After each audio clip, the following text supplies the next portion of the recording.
Bonjour, je vais vous montrer comment changer la nappe qui agit sur la prise jack, le bouton volume et le bouton vibreur. En premier, on va dévisser les deux petites vis pentalobes, situées à droite et à gauche du connecteur de charge.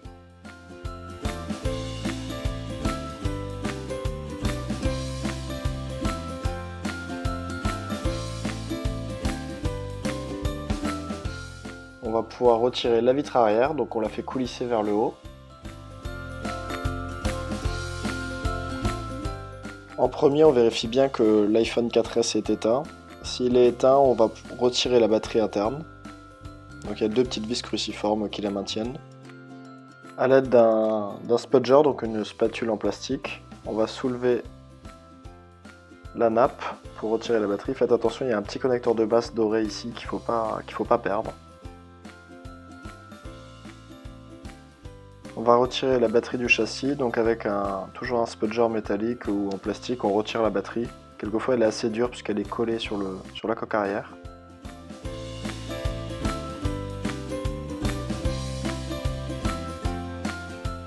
Pour retirer la carte mère de l'iPhone, on va retirer les deux petites vis cruciformes qui maintiennent la plaque du connecteur de charge.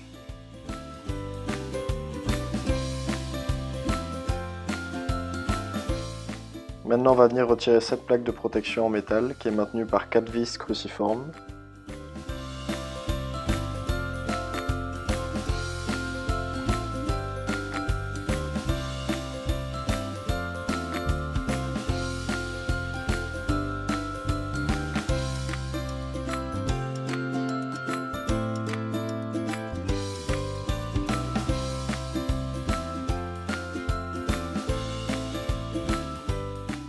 Faites bien attention à ce petit crochet ici, il va passer ici sous la carte mère. On dévisse la cinquième vis qui permet de maintenir l'antenne Wi-Fi.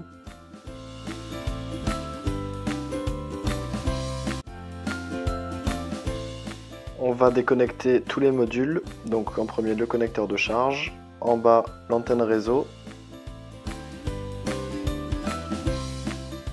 On déconnecte la caméra arrière, la nappe volume vibreur,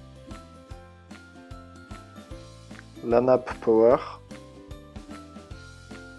la nappe de la caméra avant, la nappe de la vitre tactile, perpendiculaire à la nappe de l'écran LCD, et enfin la nappe de l'antenne Wi-Fi. On va dévisser maintenant les trois vis qui maintiennent la carte mère, ici, ici et ici. Donc il y en a trois, ce sont des cruciformes.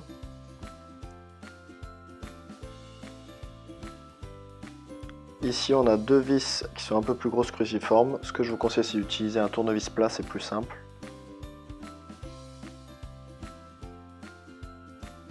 Faites bien attention à ne pas abîmer ce petit module blanc qui est ici, puisque sinon le Wi-Fi ne fonctionnera plus.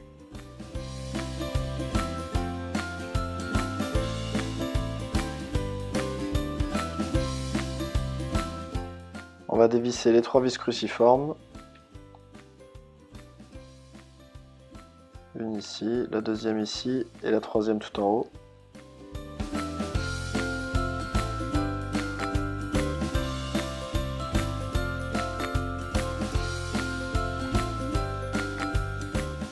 Très important, n'oubliez pas de récupérer la petite masse dorée qui est ici. On va retirer le tiroir SIM qui maintient la carte SIM. C'était la dernière étape pour retirer la carte mère. Donc maintenant on peut la soulever en faisant attention aux nappes à droite et à gauche. On la soulève et en général elle vient tout seule.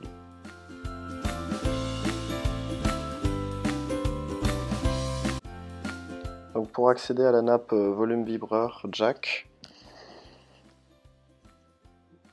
on va d'abord retirer la vis cruciforme qui maintient la prise jack ici.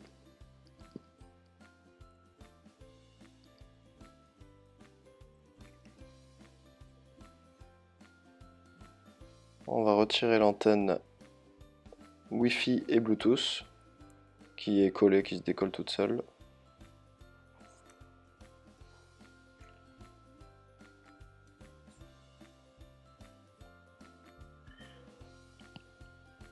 Ensuite, on va sortir la prise jack de son logement.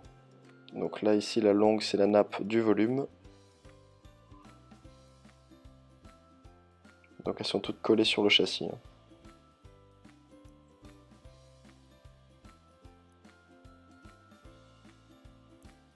Donc là, il faut un peu agir avec un tournevis ou un spudger pour la sortir de son logement.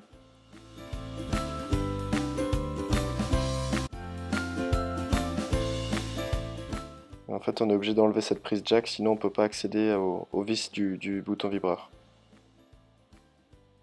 Donc on la décolle.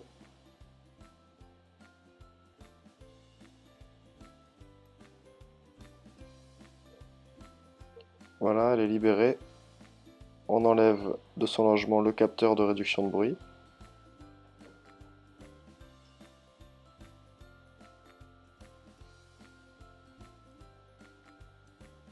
Et on peut retirer la prise jack.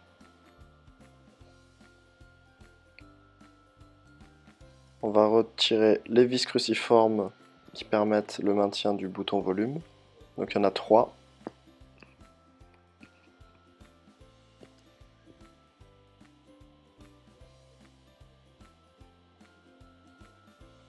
Et les 2 vis au niveau du bouton vibreur.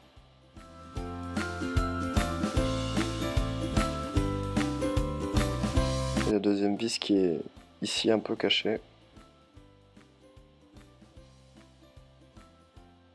Voilà, on peut sortir les boutons, volume et vibreur.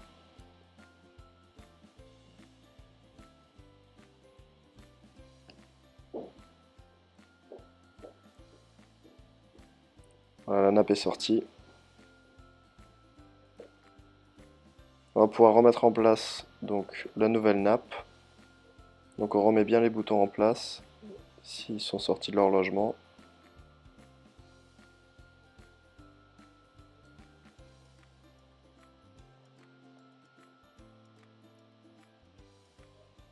On remet d'abord le bouton vibreur. En revissant la vis du bas.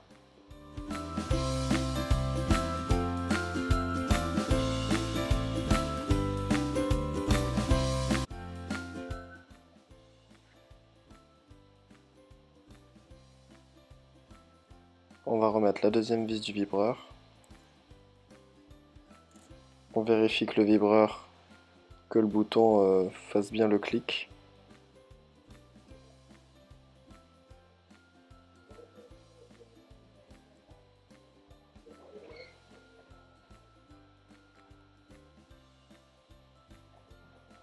Ensuite, on va pouvoir remettre les 3 vis cruciformes du bouton volume.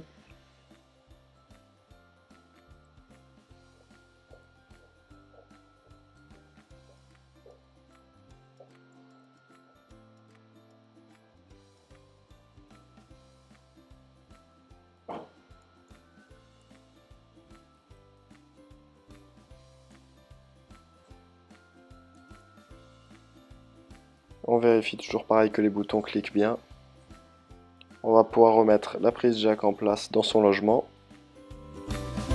Faites bien attention de ne pas oublier de bien remettre en place le capteur de réduction de bruit.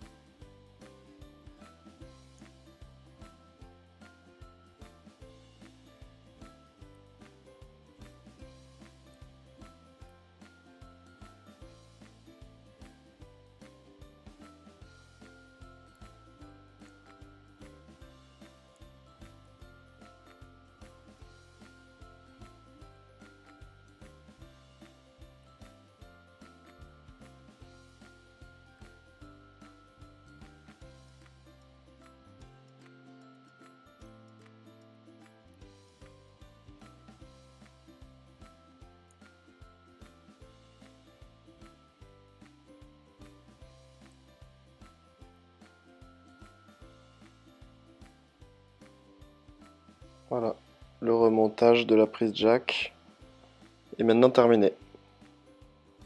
On va maintenant remettre la carte mère sur le châssis. Donc il faut faire attention que l'antenne en bas ne coince pas. On vérifie également que toutes les nappes soient bien en place.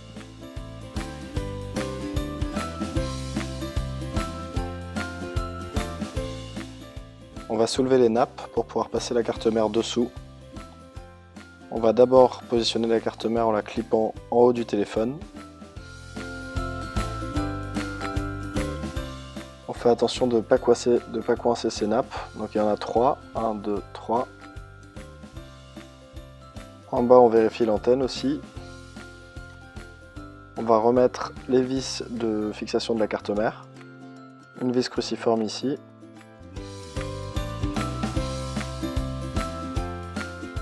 Une autre à gauche. On n'oublie pas de repositionner la petite masse, ici, qui se situe en haut.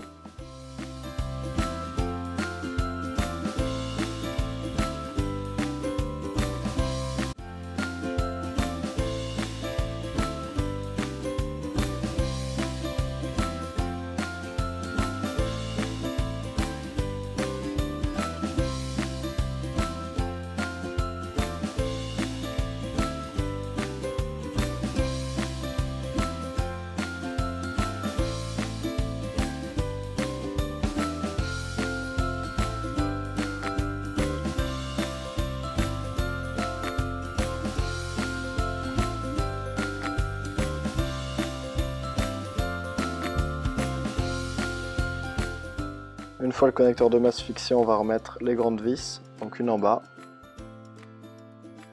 qu'on peut fixer avec un tournevis plat, c'est plus pratique.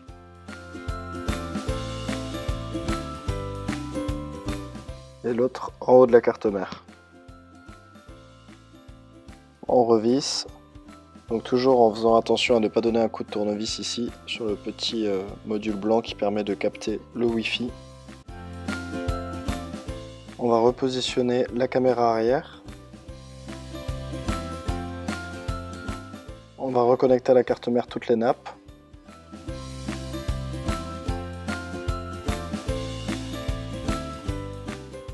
La nappe qui permet d'agir sur le bouton Power.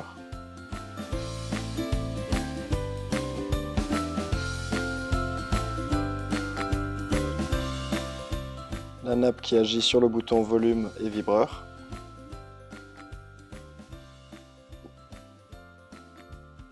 La caméra avant FaceTime, la nappe de la vitre tactile et de l'écran LCD, l'antenne Wi-Fi et Bluetooth, très important, la petite antenne coaxiale GSM, celle qui permet de capter le réseau, le connecteur de charge. Voilà, maintenant qu'on a connecté toutes les petites nappes, on va remettre les plaques en métal. La plaque métallique du connecteur de charge, avec ses deux vis cruciformes.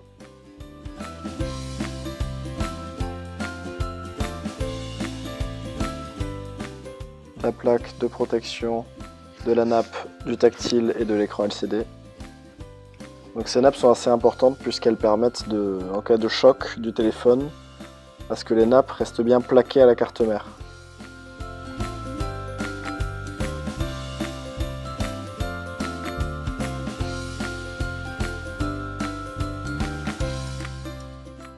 On n'oublie pas la petite plaque de protection qui permet de protéger l'antenne Wi-Fi et Bluetooth.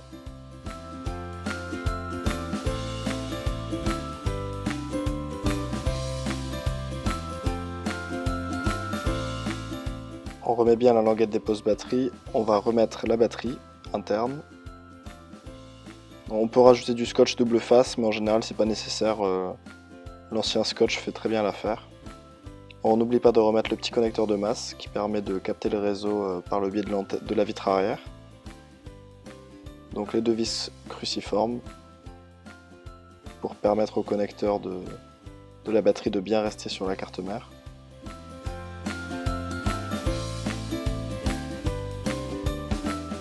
On va maintenant remettre la vitre arrière, donc on la décale légèrement vers le haut, puis ensuite on la fait glisser avec les doigts vers le bas, vers le connecteur de charge, pour pouvoir remettre les deux vis peintes à l'aube, donc étoiles.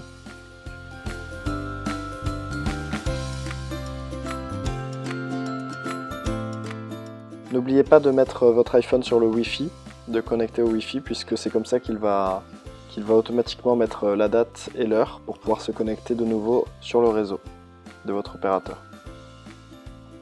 Merci beaucoup et à bientôt sur le site.iPhone.